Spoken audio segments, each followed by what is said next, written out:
while his companions listened to the sound of his horse's hoofs dying away in the distance, then shut the sliding shutters close, and gathered round the charcoal fire and wondered what would happen, and whether their comrade would encounter one of those horrible oni. At last Watanabe reached the gate of Rashomon, but peer as he might through the darkness, he could see no sign of an ogre. "It is just as I thought," said Watanabe to himself. "There are certainly no ogres here. It is only an old woman's story. I will stick this paper on the gate so that the others can see I have been here when they come to morrow, and then I will take my way home and laugh at them all." He fastened the piece of paper, signed by all his four companions, on the gate, and then turned his horse's head towards home. As he did so he became aware that some one was behind him, and at the same time a voice called out to him to wait. Then his helmet was seized from the back. "Who are you?" said Watanabe fearlessly. He then put out his hand and groped around to find out who or what it was that held him by the helmet. As he did so he touched something that felt like an arm. It was covered with hair and as big around as the trunk of a tree. Watanabe knew at once that this was the arm of an ogre. So he drew his sword and cut at it fiercely.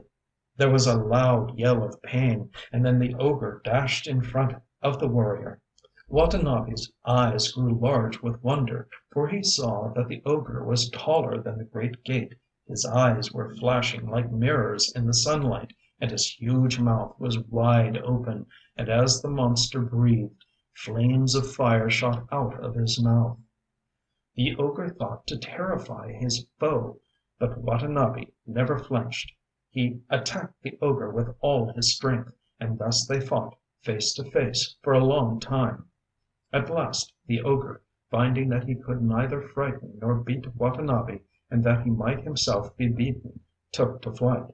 But Watanabe, determined not to let the monster escape, put spurs to his horse and gave chase. But though the knight rode very fast, the ogre ran faster, and to his disappointment he found himself unable to overtake the monster, who was gradually lost to sight. Watanabe returned to the gate where the fierce fight had taken place, and got down from his horse. As he did so he stumbled upon something lying on the ground. Stooping to pick it up, he found that it was one of the ogre's huge arms, which he must have slashed off in the fight. His joy was great at having secured such a prize, for this was the best of all proofs of his adventure with the ogre. So he took it up carefully and carried it home as a trophy of his victory.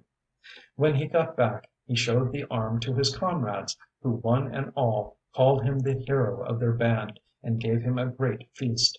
His wonderful deed was soon noised abroad in Kyoto, and people from far and near came to see the ogre's arm.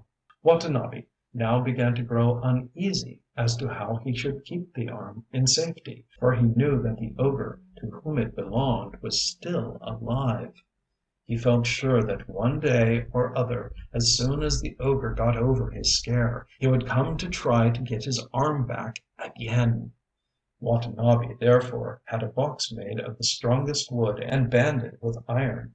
In this he placed the arm, and then he sealed down the heavy lid, refusing to open it for anyone. He kept the box in his own room, and took charge of it himself, never allowing it out of his sight. Now one night he heard some one knocking at the porch, asking for admittance.